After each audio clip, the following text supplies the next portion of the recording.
Kabir nace con una biografía que no se deja atrapar. Las fechas se discuten, los relatos se contradicen. Hay tradición que lo sitúa en una vida más larga, más temprana. Hay trabajos que lo colocan en otra ventana de años, más tardía, y en medio, una solución práctica que muchos aceptan para orientarse sin fingir certeza. Hablar de Kabir como alguien que vive aproximadamente entre mediados del siglo XV y comienzos del XVI, con un cierre tradicional en 1518, mientras la fecha exacta del inicio se mueve según la fuente. Pero lo verdaderamente interesante no es solo el calendario, es el tipo de nacimiento que la gente necesita contar para explicar a un hombre que no cabe en un cajón. Uno de los relatos más difundidos lo presenta como un niño encontrado en la Jartara, un estanque o lago asociado a Varanasi, no nacido en el sentido doméstico, sino hallado, como si el mundo lo hubiera dejado allí a propósito. En esa versión, lo recogen Niru y Nima, una pareja de tejedores musulmanes, y lo crían como hijo. Existe otra versión que circula con fuerza. Kabir habría nacido de una mujer brahman, a veces descrita como viuda o como alguien atrapada por una situación social imposible, y el niño habría sido abandonado por la presión de una sociedad que castiga sin piedad lo que considera desorden. Es un niño expulsado por la norma. En un caso, el origen parece milagro. En el otro, parece vergüenza y violencia social, y ambas versiones, aunque choquen, empujan hacia un mismo centro. Kabir aparece como alguien que desde el principio queda fuera del relato limpio y fuera de la genealogía cómoda. Y aquí conviene detenerse un segundo en lo que significa esa ambigüedad, porque suele tratarse como un problema cuando en realidad es una pista. Kabir, el poeta que siglos después incomodará a instituciones enteras, comienza como un ser al que ni siquiera el origen le concede una etiqueta sin fisuras. ¿Hindú? ¿Musulmán? ¿De qué casta? ¿De qué linaje? Su historia de nacimiento funciona como un espejo de su futuro pensamiento. Cuando intentas encerrarlo, se te escapa entre los dedos. Su figura nace en el cruce donde las clasificaciones no alcanzan. Con esa grieta como punto de partida, volvamos a Varanasi. Ahí la vida deja de ser mito y se convierte en escenario. Varanasi es una ciudad con una fama que pesa, un lugar donde el río es argumento. A orillas del Ganges, los Ghats sostienen un teatro continuo, baños rituales, peregrinos que llegan con el cansancio del camino y el brillo de la promesa, sacerdotes que administran lo invisible y vendedores que administran lo visible, y también cremaciones, la presencia constante de la muerte como parte del paisaje. Allí, el final no está escondido, está a la vista, con fuego real, con madera real, con familias reales. Cuando una ciudad vive así, la espiritualidad se vuelve cotidiana. Kabir crece en ese ruido. Y crecer en Varanasi significa aprender mirando desde el contacto directo con la vida y sus contradicciones. Ves al rico y al pobre compartir el mismo polvo. Ves al devoto y al estafador usar palabras parecidas. Ves a la gente buscar salvación y al mismo tiempo usar la religión como herramienta para medir a los demás. En el siglo XV, ese aprendizaje tiene un telón de fondo político que no conviene ignorar, aunque no domine todavía la historia. Mientras Kabir está en su primera etapa vital, el norte de India está bajo el sultanato de Delhi, y, desde 1451, la dinastía Lodi ocupa el trono en Delhi. No hace falta convertir esto en un mapa lleno de flechas para entender lo esencial. El poder está ahí, y el poder suele tener interés en cómo se organiza la religión, cómo se ordena la sociedad y quién tiene derecho a hablar en público. Pero la ciudad no es solo estado y ritual, también es convivencia práctica. En Varanasi circulan tradiciones diversas, y junto a los discursos formales también circula la necesidad de una fe que no pase por la aduana de nadie. Ahí entra el clima espiritual que, como humedad en el aire, empapa a toda la época, la bhakti. Bhakti, en su sentido amplio, es devoción, una relación intensa entre el devoto y lo divino, donde lo importante no es dominar un sistema, sino sostener un vínculo. La idea es antigua, pero en la India medieval la bhakti se vuelve un lenguaje que viaja por poemas, canciones y relatos. Se vuelve, sobre todo, un modo de decir: no necesito que me traduzcan a Dios, puedo hablarle yo. Y dentro de ese clima aparece un tono particular, el de los sants del norte. Voces que insisten en una divinidad sin forma y en una liberación que no depende del estatus social. Ese detalle es crucial porque coloca el foco en el interior y, de paso, quita poder a quien vive de administrar la puerta. Kabir se forma en esa atmósfera, pero no como estudiante de élite. Se forma como alguien que trabaja. El telar es el centro de gravedad de su vida temprana. Ser tejedor significa pertenecer a un oficio que sostiene la economía cotidiana y, a la vez, cargar con el peso de una jerarquía social que reparte dignidad como si fuera un privilegio. La sociedad de castas y subcastas no es solo un sistema de nombres, es un sistema de permisos. Te dice dónde puedes estar, con quién puedes comer, qué tipo de respeto puedes esperar o quién puede insultarte sin consecuencias. En un mundo así, el oficio no es solo trabajo, es identidad impuesta. El taller también le da una audiencia natural. Un taller es un cruce. Entra gente, sale mercancía, se oyen historias, circulan rumores. Kabir, como tantos poetas sants, se asocia a un registro vernáculo de alcance popular. Una lengua que ya existe en los patios, en los mercados y en la boca de los trabajadores. Esa elección, cuando se vuelve poética, significa que el mensaje puede viajar sin escolta, sin traductor y sin sacerdote. Aquí aparece, todavía sin convertirse en discurso, una experiencia que será decisiva, la idea de pureza. En Varanasi, la pureza no es solo una virtud moral, es un instrumento social. Se usa para ordenarlo casi todo. Sirve para decir quién está dentro y quién está fuera. Kabir, creciendo como tejedor, aprende la lógica de ese juego desde el lado que recibe la etiqueta, no desde el lado que la reparte. Y cuando una persona aprende así, suele desarrollar una clase especial de oído, un oído para la hipocresía.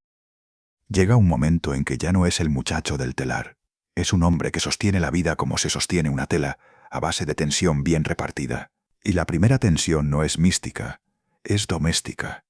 Las fuentes más cercanas a lo que podemos llamar biografía de Kabir están llenas de sombras, y en esa penumbra hay un dato que se discute una y otra vez.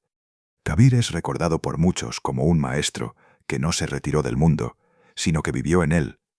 Linda Hess y Sukhdeo Singh resumen lo poco que suele aceptarse como base común y subrayan el carácter oral de su obra, transmitida de boca en boca, sin que podamos asegurar casi nada con precisión notarial. En ese terreno resbaladizo aparece la figura de Loy. Hay tradiciones que hablan de una esposa llamada Loy, con una casa que gestionar y con la incomodidad de vivir al lado de alguien que empieza a atraer gente, preguntas y problemas. Pero incluso dentro de las leyendas hay disputa. Frank Ernest Key, al recoger relatos devocionales a comienzos del siglo XX, señala una tensión curiosa. En algunas versiones, Loy es esposa. En otras, se insiste en que no lo fue, que fue discípula, o el relato directamente la omite. Es decir, incluso el mito vacila, como si la figura no quisiera dejarse fijar. Esa vacilación nos obliga a narrar con honestidad. En torno a Kabir, muchas cosas se cuentan con detalle, con color o con milagros, y sin embargo, lo que más define la vida real de cualquier persona queda casi en silencio.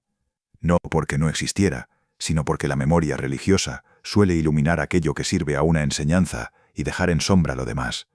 Que hay recoge incluso escenas de mercado en la tradición. Historias donde Kabir vende tela y observa con una lucidez amarga cómo el mundo prefiere la mentira útil a la verdad que incomoda. No necesitamos aceptar la literalidad de cada anécdota para entender lo que retratan. Retratan a un hombre situado en el centro de la economía cotidiana, no por poder, sino por necesidad. Y ahí aparece la segunda tensión, la que convierte una vida en historia, porque la ciudad le empieza a hablar a Kabir, y Kabir le empieza a contestar. No hay que imaginar un estrado, ni un púlpito. Hay que imaginar esquinas, escaleras, patios, talleres. En el norte de India, durante la época de los Sants, la palabra viaja como viaja el canto.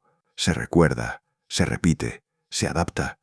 Eso cambia todo, porque cuando una enseñanza depende de libros, quien controla el libro, controla la puerta. Cuando una enseñanza depende de rituales complejos, quien domina el ritual controla la entrada. Pero cuando la enseñanza cabe en un par de líneas, cuando se canta mientras se trabaja, o cuando una frase se pega a la memoria como se pega el polvo a los pies, entonces la autoridad se desordena. Linda Hess insiste en ese punto. Kabir es un poeta oral, y la oralidad no es un detalle técnico, Es una postura espiritual. El conocimiento importante no es el que se archiva, es el que se reconoce en el acto, como un golpe de lucidez. Y por eso el público de Kabir se dibuja solo. Lo buscan los que viven bajo una etiqueta social dura, los que no entran a ciertos espacios, los que son tratados como impuros por nacimiento o por oficio, las mujeres a quienes se predica obediencia, pero no se les concede autoridad, los musulmanes que reconocen el vacío del formalismo cuando se convierte en carrera de prestigio, los hindúes que huelen la hipocresía cuando el ritual se usa para mandar, no para despertar. En ese cruce, Kabir funciona como martillo. Es crítico por igual del hinduismo o del islam, cuando detecta la misma enfermedad en ambos, la religión convertida en hábito repetitivo, orgulloso y vacío.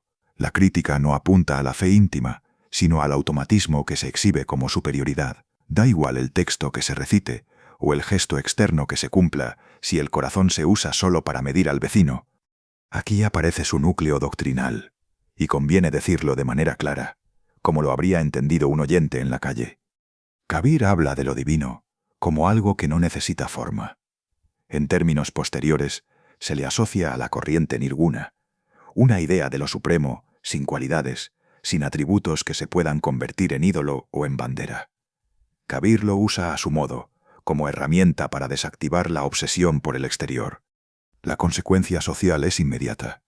Si lo divino no está encerrado en un templo, ni en una mezquita, ni en un libro que solo algunos pueden interpretar, entonces el monopolio se tambalea. Por eso Kabir no solo atrae seguidores, también atrae nervios, porque su crítica toca un nervio político que no siempre se nombra como política, la pureza.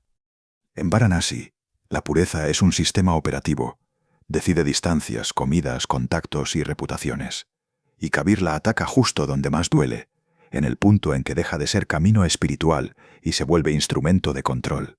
Un día puede hablar de un ritual que se repite sin conciencia.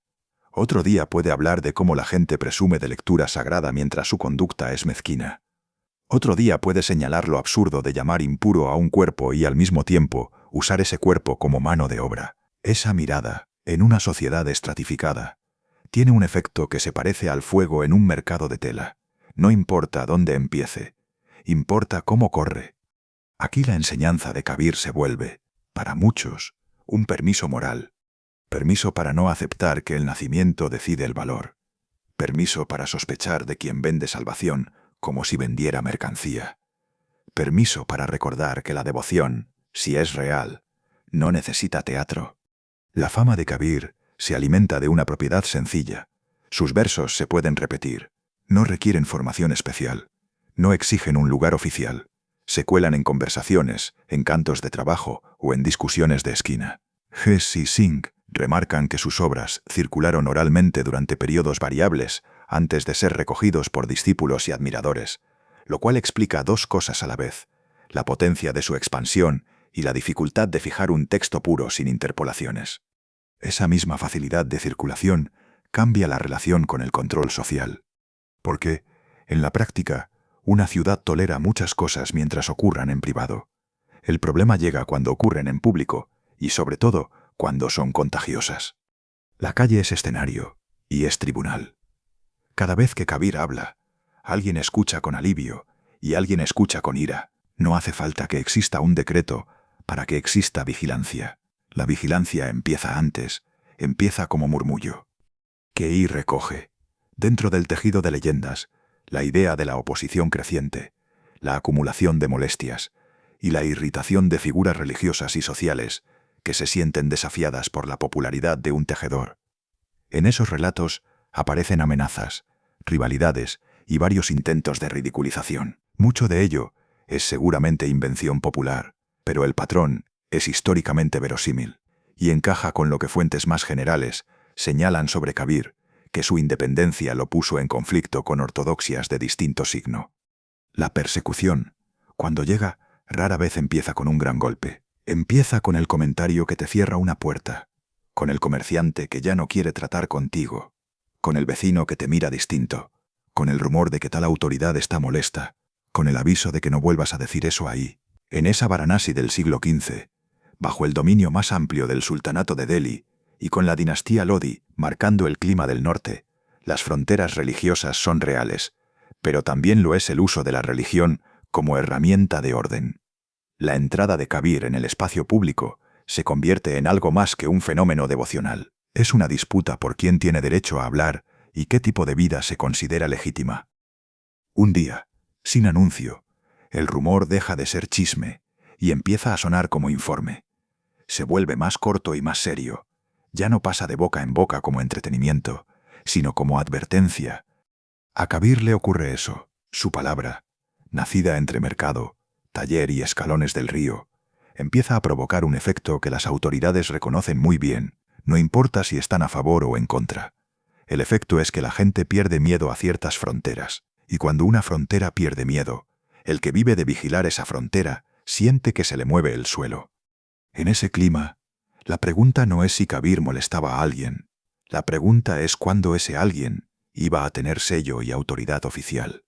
Ahora bien, aquí empieza el tramo resbaladizo, el que obliga a caminar con cuidado.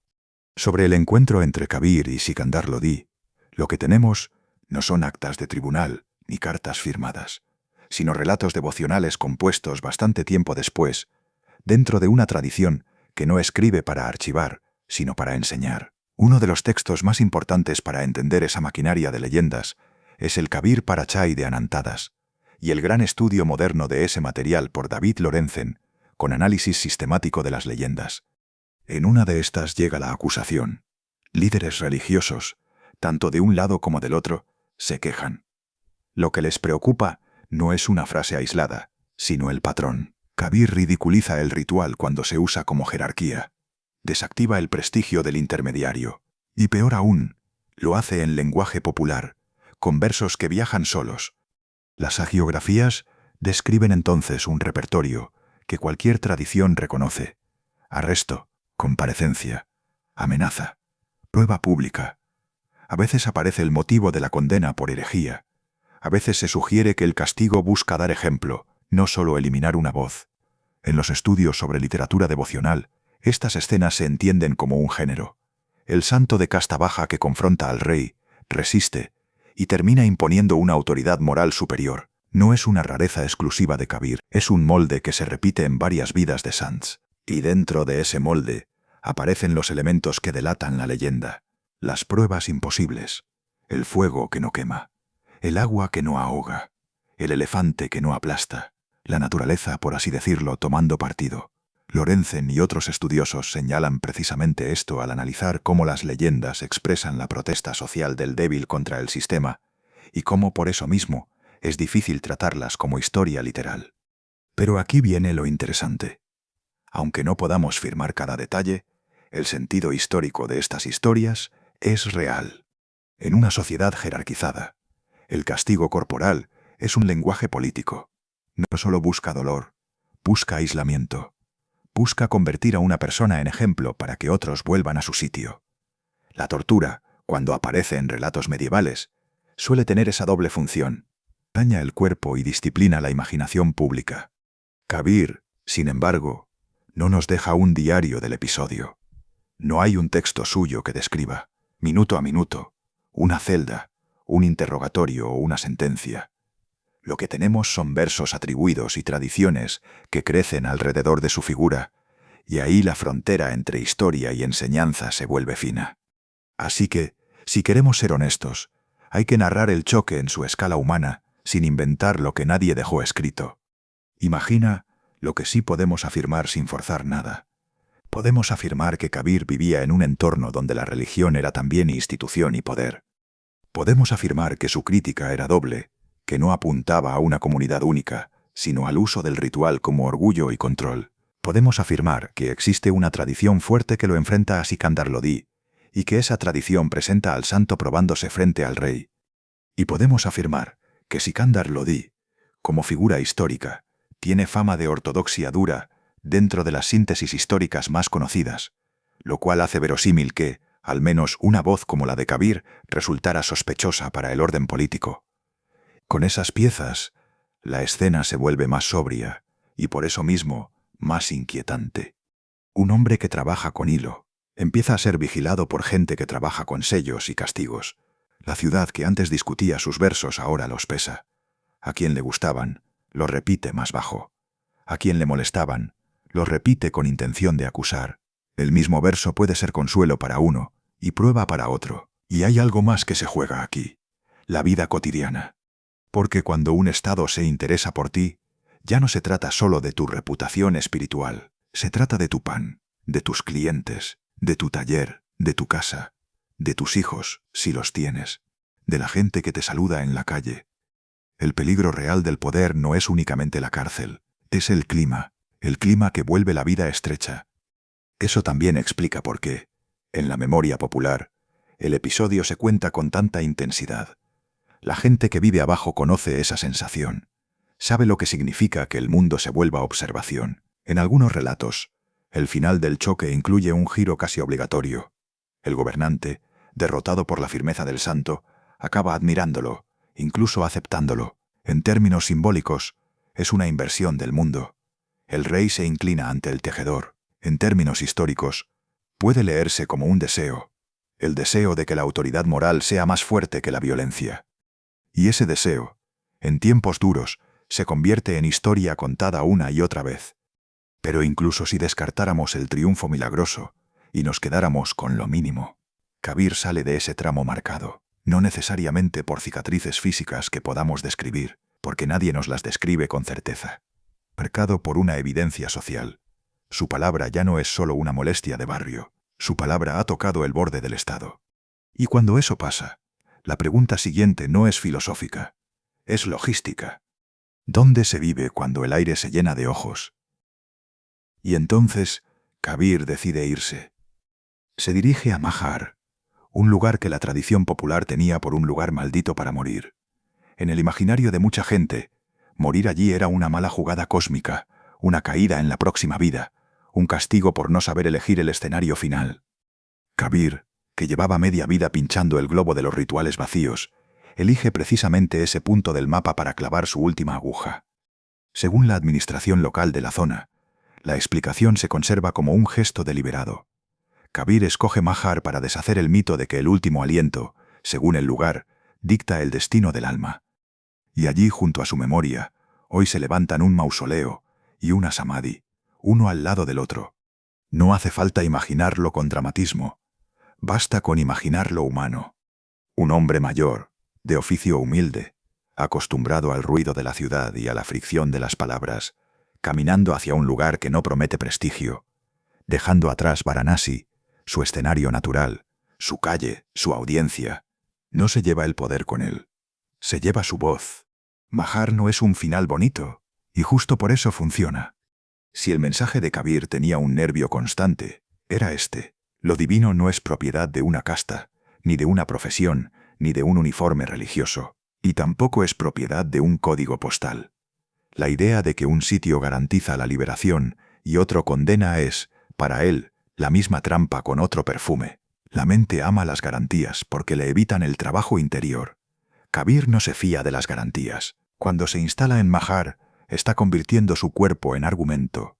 Y eso, en una cultura donde los lugares sagrados se cargan de autoridad, es una dinamita lenta. Porque no destruye un edificio, destruye una costumbre mental. Aquí empieza la segunda parte de nuestro viaje. El momento en que una enseñanza oral tiene que enfrentarse al destino que casi todas las enseñanzas enfrentan tarde o temprano. El libro. Entra en escena una figura que funciona como bisagra. No es el único, pero sí uno de los nombres que la tradición repite como punto de apoyo. Dharam Das. En algunas corrientes se le presenta como discípulo destacado. Lo importante para nosotros no es convertirlo en personaje de novela, porque las biografías hagiográficas tienden a engordar lo que no pueden demostrar. Lo importante es entender la función histórica que representa, el paso de una voz que corre por la calle a una voz que se intenta fijar en una forma estable. Y esa fijación tiene un nombre que pesa como una piedra angular dentro de una comunidad: el Biyak.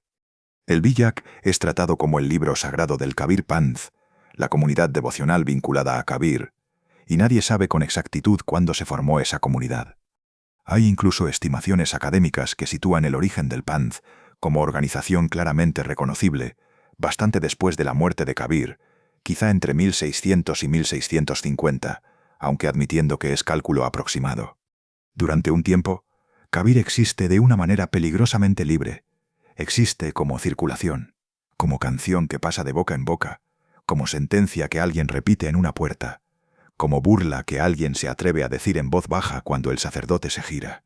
Pero cuando una voz se vuelve famosa, el mundo intenta ponerle un marco, a veces con cariño, a veces con control, a veces con ambos. Y el marco, en este caso, se construye a varias manos. Sectas, linajes, colecciones de poemas, manuscritos, ediciones críticas y la eterna discusión que acompaña a Kabir como una sombra. ¿Qué es suyo? ¿Qué le atribuyeron? ¿O qué se transformó al transmitirse? Ese proceso es tan humano como inevitable. Una comunidad quiere conservar lo que ama, y al conservarlo lo toca, y al tocarlo lo cambia un poco. Kabir, en vida, ya parecía saberlo. En la tradición textual del Bijak se recoge una ironía casi cruel sobre el destino de los grandes inconformistas. Pasan de ser ridiculizados a ser venerados, y al final la veneración puede convertirse en una forma elegante de no escucharlos. Entonces llega 1518. El cierre biográfico más repetido sitúa su muerte en Majar. Y en cuanto muere, ocurre algo que, en cierto sentido, completa su obra. Su cadáver se convierte en una pregunta política, social y religiosa. ¿Quién tiene derecho a despedirlo? ¿Qué ritual lo corresponde? ¿Qué etiqueta lo reclama? La leyenda más famosa sobre este momento parece diseñada para que nadie gane del todo. Según ese relato, hindúes y musulmanes discuten por el rito funerario. La tensión sube, y entonces ocurre el giro simbólico. Cuando levantan el sudario, no encuentran el cuerpo, encuentran flores, flores que se dividen y se honran según dos rituales distintos. La imagen es tan perfecta que parece escrita por el propio Kabir para burlarse del afán de posesión religiosa. Por supuesto, no estamos obligados a leer esto como crónica literal. Es mejor leerlo como lo que es, un mito útil, un mito que resume en una escena el problema central de Kabir. Cuando alguien incomoda a dos ortodoxias a la vez, ambas intentan convertirlo en uno de los nuestros para neutralizarlo. El mito de las flores dice: no podéis tenerlo entero, no podéis encajarlo completo, ni siquiera su cuerpo. Ahora bien, hasta aquí, el episodio de hoy podría terminar en una estampa poderosa, casi cinematográfica, pero sería una trampa, porque lo más extraño de Kabir ocurre después, la otra vida, la vida póstuma. No en el sentido místico, en el sentido cultural, en el sentido de lo que le pasa a una voz cuando el tiempo la convierte en patrimonio. Porque Kabir muere, sí, pero su nombre empieza una carrera que no controlará. Empieza a aparecer en compilaciones, en comunidades, en prácticas devocionales y en debates de autenticidad. Por un lado, se forma y se expande el Kabir Panth, una comunidad organizada que lo venera y lo toma como referencia, y cuyo texto más sagrado, como ya hemos dicho, es el Bijak. La propia tradición textual señala que no es posible fechar con exactitud su origen como organización, lo cual ya nos dice que no nace como decreto, sino como acumulación. Por otro lado, Kabir cruza fronteras religiosas de una manera rarísima. No solo es recordado por quienes lo consideran parte de un linaje santo, bhakti, sino que entra en el corazón de una tradición distinta como voz de Bhagat, devoto. En el Guru Granth Sahib, la escritura central del sijismo, se incluyen composiciones atribuidas a Kabir en número notable. Una fuente institucional Sikh, al presentar la compilación y el contenido del texto, señala que entre los himnos de los Bhagat, el mayor número se atribuye a Kabir. Eso es extraordinario porque lo transforma. Entrar en un canon es entrar en una casa con reglas. A veces te protege, a veces te cambia el eco. Y en el caso de Kabir, el eco se multiplica. Ya no es solo una voz escuchada en un gat o en una calle. Es una voz que se canta, se copia, se imprime y se interpreta. Y entonces llega el siglo XX, y Kabir atraviesa otra frontera, quizá la más engañosa de todas, la frontera del gusto. En 1915 se publica en Londres una obra que, para muchos lectores de lengua inglesa, abre la puerta a Kabir como el gran poeta místico. La obra es traducida por Rabindranath Tagore con la asistencia de Evelyn Underhill. Este momento es importante porque cambia el tipo de público. Hasta entonces, Kabir ha vivido en cantos, en recitaciones, en comunidades y en colecciones que discuten qué es auténtico y qué es atribución. Ahora aparece un Kabir exportable, un Kabir legible en el salón de una casa victoriana tardía, un Kabir que puede ser presentado como joya espiritual universal. Y aquí hay una ganancia real. Kabir se vuelve accesible. Su nombre se globaliza. Su intuición de lo divino sin intermediarios encuentra oídos muy lejos de Majar. Pero también hay una pérdida potencial. Y no es un ataque a Tagore decirlo. Es el costo normal de toda traducción y toda selección. Kabir, según la misma tradición que lo preserva, es famoso por su voz áspera, por su desafío sin concesiones, y hasta por su capacidad de insultar con precisión cuando cree que la mentira está demasiado cómoda. No es un poeta de porcelana, es un poeta que muerde. Cuando lo conviertes en místico universal, existe el riesgo de convertir el cuchillo en incienso, de leer su furia como simple serenidad y de recortar lo que incomoda para dejar solo lo que consuela. Y así nace un Kabir que cabe en una taza. No porque Kabir se preste, sino porque el mercado cultural siempre intenta vender lo que puede. Una frase rotunda se vuelve cita inspiracional. Una crítica al ritual se vuelve mensaje de amor. Una burla a la hipocresía se vuelve sabiduría atemporal, sin colmillos. Lo irónico es que Kabir lo vio venir, al menos como intuición humana. En la introducción de la tradición del Bijak, el propio relato reconoce esa tensión. Después de una vida atacando el formalismo y las apariencias, sus seguidores podrían acabar peleándose por el ritual de su cuerpo. Y la historia de las flores, con toda su teatralidad simbólica, clava exactamente esa contradicción. Así que, al final, Majar no es solo un lugar donde muere, es un lugar donde Kabir deja un problema abierto, porque si eliges morir en el sitio que todos desprecian, y aún así te conviertes en santuario, ¿qué queda de la lección? Si niegas que el lugar sagrado te haga libre, pero el mundo te convierte en lugar sagrado, ¿quién ha entendido realmente? Si tu voz nació para romper jaulas, y con los siglos la gente construye una jaula preciosa para guardarte dentro, ¿es homenaje o es captura? Kabir no puede responder desde una tumba, pero quizá su último gesto ya era una respuesta. La respuesta es incómoda. Eligió el lugar equivocado para recordarnos que lo correcto, lo puro y lo salvador, no está en el suelo bajo los pies, sino en el trabajo interior que nadie puede hacer por ti.